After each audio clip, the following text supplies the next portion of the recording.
Hello, my name is Jessica Chang. Today is Saturday, December 17th, 2016, and I am here at home in my beautiful province of British Columbia.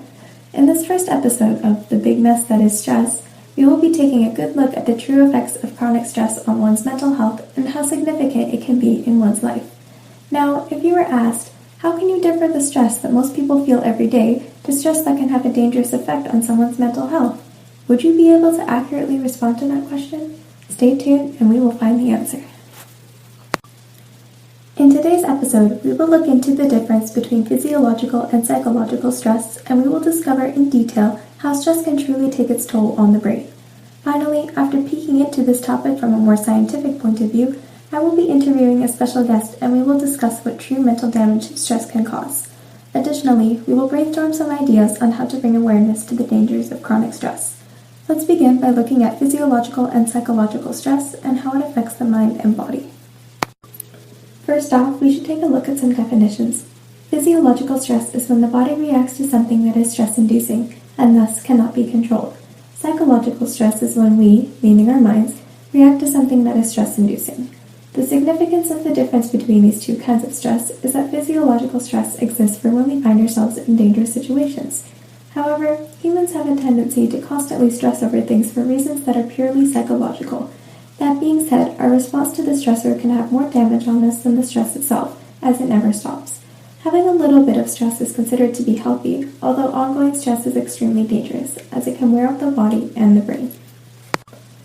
Next, before discussing how stress affects the brain, we must first learn about cortisol. Cortisol is a steroid hormone, and its main function is to maintain and regulate blood pressure as well as carbohydrate metabolism. I won't go into too much scientific detail about cortisol. I'll just skip to the part about how it relates to stress. Of course, our bodies need cortisol for the reasons that I mentioned earlier, although having too much cortisol is not good. Having too high of a cortisol level can increase activity in the amygdala.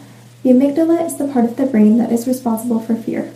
All of this can then cause the hippocampus, the part of the brain that controls emotion and memory, to weaken, which, in turn, makes it more difficult to control stress. Additionally, too much cortisol can actually cause your brain to shrink. But don't panic, the effects of cortisol are in fact reversible.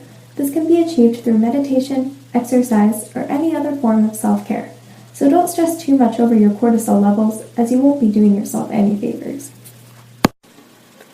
And for our last segment of the day, I have invited my friend Sophia to join me. How are you doing today, Sophia? I'm doing great. How are you?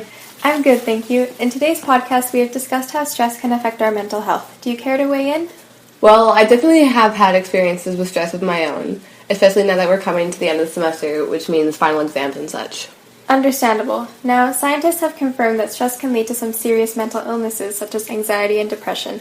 What do you think about this? I've heard about studies confirming this fact, and I have to say that I wasn't surprised at all. Of course, I'm no scientist, but the amount of stress that people are enduring nowadays is unbelievable. Therefore, I must say that more awareness should be raised regarding the dangers of excessive stress. I completely agree. I don't think enough people are aware of the damage that excessive stress could be causing them. For my final question, what do you think could be done to raise awareness about chronic stress?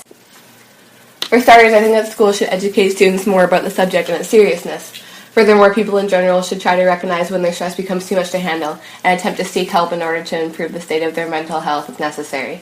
Excellent ideas, Sophia. Well, it looks like that's all the time we have for today. Thank you for tuning into this first episode of The Big Mess That Is Stress. I ask all of my listeners, please take what you've learned from this podcast and reevaluate how stress affects your life. I don't mean for anyone to put themselves under more stress by stressing about stress, but to take the necessary steps to continue living in a healthy mental state. And that's all for today. Until next time.